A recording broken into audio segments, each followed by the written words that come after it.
ഞാൻ പറഞ്ഞില്ലേ 2 സ്റ്റേറ്റ്മെന്റ് എല്ലാ മാസവും ചെക്ക് ചെയ്യണമെന്നുള്ള, 2 സ്റ്റേറ്റ്മെന്റ് ഉണ്ടാക്കണം എന്ന് പറഞ്ഞില്ലേ നിങ്ങൾ അക്കൗണ്ടന്റിനെ കൊണ്ട്. എസ്റ്റിമേറ്റഡ് വർക്കിംഗ് ക്യാപിറ്റൽ സ്റ്റേറ്റ്മെന്റും ആക്ച്വൽ വർക്കിംഗ് ക്യാപിറ്റൽ സ്റ്റേറ്റ്മെന്റ്. അത് കഴിഞ്ഞാൽ നിങ്ങൾ അക്കൗണ്ടന്റ് അതിന്റെ പിറകിൽ എല്ലാ മാസവും 2 റേഷ്യോ ഇട്ട് തരണം നിങ്ങൾക്ക്. ഏതാ 2 റേഷ്യോ? ഒന്ന് കറണ്ട് റേഷ്യോ. എന്തിനാ കറണ്ട് റേഷ്യോ? ഒരു ആശ്വാസത്തിന് വേണ്ടി മാത്രം. എന്തിനാ ക്യുക്ക് റേഷ്യോ? നമുക്ക് നമ്മൾ ഒബ്ലിഗേഷൻ മീറ്റ് ചെയ്യാനുള്ള റിയൽ ഫണ്ട് വരുന്നുണ്ടോ ഇല്ലയോ എന്ന് നോക്കണമെങ്കിൽ എന്ത് റേഷ്യോ നോക്കണം? Quick ratio. നമ്മളെ ബിസിനസ്സിലെ ക്യുക്ക് അസറ്റും കറണ്ട് ലയബിലിറ്റീസും തമ്മിലുള്ള ബന്ധമായി ഈ സാധനം. ക്യുക്ക് അസറ്റ് എന്ന് പറഞ്ഞാൽ കറണ്ട് അസറ്റിൽ നിന്ന് 2 സാധനം എടുത്ത് റിമൂവ് ചെയ്യണം.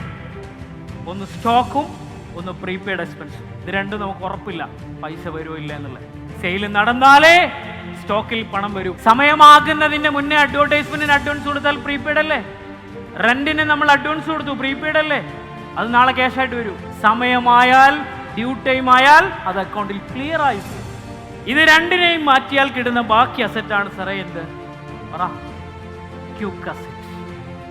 ആ ക്യുക്ക് അസറ്റും നമ്മളെ കറണ്ട് ലയബിലിറ്റീസും തമ്മിലുള്ള ബന്ധം നോക്കാനാണ് നമ്മൾ എന്ത് ചെക്ക് ചെയ്യുന്നത്? Quick ratio.